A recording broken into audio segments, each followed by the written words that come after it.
ರಕ್ಷಣೆಗೆ ಬೃಹತ್ ಬೆಂಗಳೂರು ಮಹಾನಗರ ಪಾಲಿಕೆ ಇಳ್ದಿದ್ಯಾ ಅನ್ನೋ ಪ್ರಶ್ನೆ ಇದೆ. ತಪ್ಪು ಎಸಗಿದ್ರೂ ಕೂಡ ಅವರ ಮೇಲೆ ಕ್ರಮ ತಗೊಳ್ತಾ ಇಲ್ಲ ಯಾಕೆ? ಗ್ಯಾರಂಟಿ ನ್ಯೂಸ್ ನಲ್ಲಿ ಬಿಬಿಎಂಪಿಯ ಎಕ್ಸ್ಕ್ಲೂಸಿವ್ ಸುದ್ದಿ ನೋಡ್ತಾ ಹೋಗೋಣ. ಅಕ್ರಮ ಆಗ್ತಾ ಇದೆ ಅನ್ನೋದು ಗೊತ್ತಿದ್ರು ಕೂಡ ಬಿಬಿಎಂಪಿ ಅಧಿಕಾರಿಗಳು ಸೈಲೆಂಟ್ ಆಗ್ತಾ ಇರೋದು ಯಾಕೆ?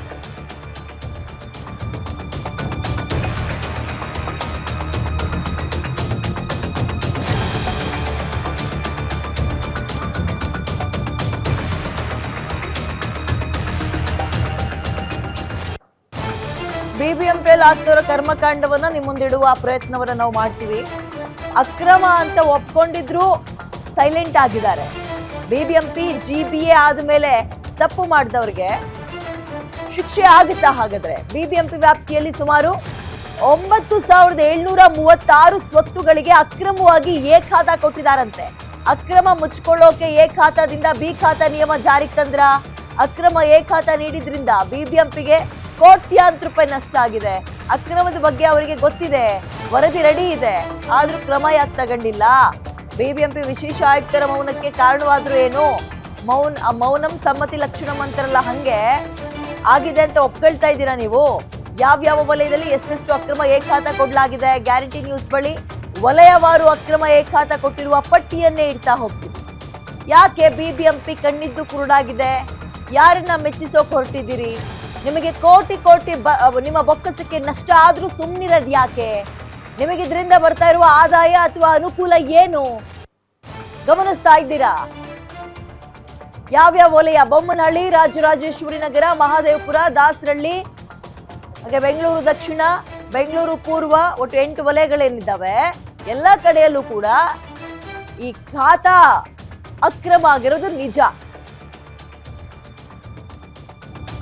ತಪ್ಪು ಮಾಡಿದ ಅಧಿಕಾರಿಗಳ ರಕ್ಷಣೆಗೆ ಹಿರಿಯ ಅಧಿಕಾರಿಗಳು ನಿಂತಿದ್ದಾರಾ ಅನ್ನೋ ಪ್ರಶ್ನೆ ಸಹಜವಾಗೇ ಬರುತ್ತೆ. ಬಿಬಿಎಂಪಿ ಅಧಿಕಾರಿಗಳ ನಡೆ ಹಲವು ಅನುಮಾನಕ್ಕೆ ದಾರಿ ಆಗ್ತಾ ಇದೆ. ಈಗ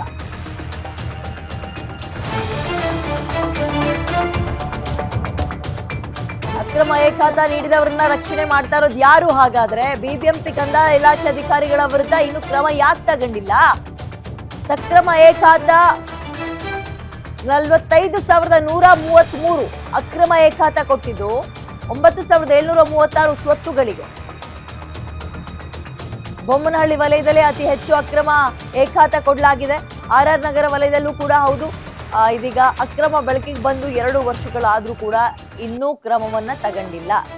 ಯಾರನ್ನ ರಕ್ಷಣೆ ಮಾಡಕ್ ಹೊರಟಿದ್ದೀರಿ? ಹೆಚ್ಚಿನ ಡೀಟೇಲ್ಸ್ ನನ್ನ ಕಲೀಗ ಉಲ್ಲಾಸ್ ನೀಡ್ತಾರೆ. Good morning Ullas.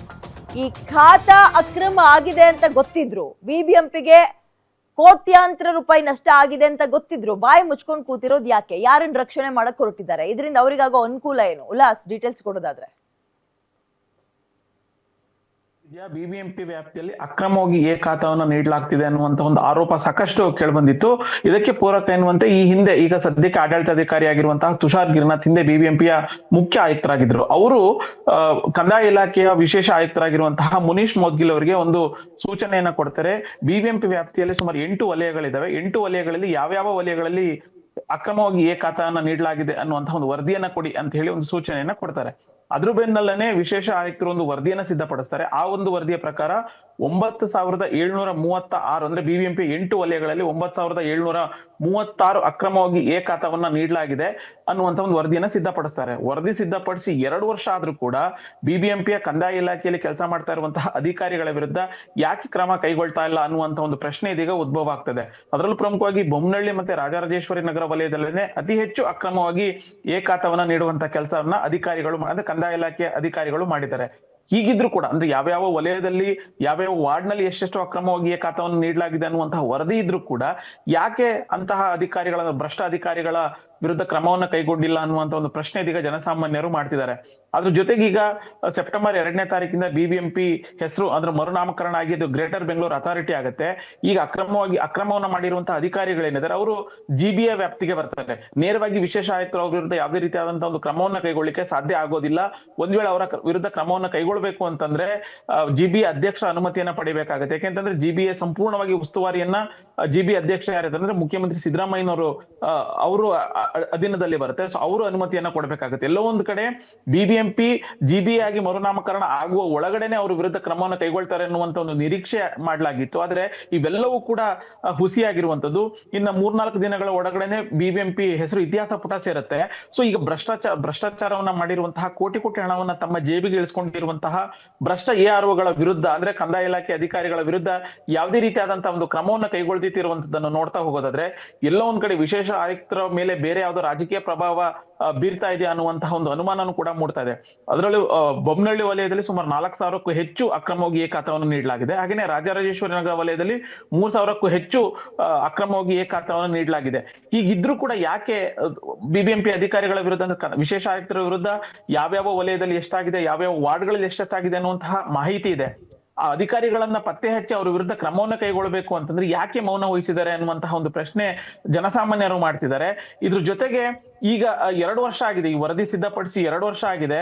ಸ್ವತಃ DCM ಹೇಳ್ತಾರೆ, ಯಾರು ಅಕ್ರಮವನ್ನ ಮಾಡಿದ್ರೆ ಅಥವಾ ಯಾರು ಭ್ರಷ್ಟಾಚಾರವನ್ನ ಮಾಡಿದ್ರೆ ಅವರನ್ನ ಸಹಿಸುವಂತ ಮಾತೇ ಇಲ್ಲ, ಅವ್ರ ವಿರುದ್ಧ ಕ್ರಮವನ್ನ ನಾವು ಕೈಗೊಳ್ತೀವಿ ಅಂತ ಹೇಳ್ತಾ ಇದ್ರು ಕೂಡ ಯಾಕೆ ಅಧಿಕಾರಿಗಳು ವಲಯದಲ್ಲಿ ಅದು ಸಾಧ್ಯ ಆಗ್ತಾ ಇಲ್ಲ, ಕಾರ್ಯಸಾಧು ಆಗ್ತಾ ಇಲ್ಲ ಅನ್ನುವಂತಹ ಒಂದು ಪ್ರಶ್ನೆ ಇದೀಗ ಉದ್ಭವ ಆಗ್ತಾ ಇದೆ. ಸೊ ವಿಶೇಷ ಆಯುಕ್ತರು ಕೂಡ ಈ ಬಗ್ಗೆ, ಬಿಬಿಎಂಪಿಯ ವಿಶೇಷ ಆಯುಕ್ತರು ಕೂಡ ಈ ಬಗ್ಗೆ ಯಾವುದೇ ರೀತಿಯಾದಂತಹ ಒಂದು ಪ್ರತಿಕ್ರಿಯೆಯನ್ನು ಕೊಡುವಂತ ಕೆಲಸವನ್ನ ಮಾಡ್ತಾ ಇಲ್ಲ.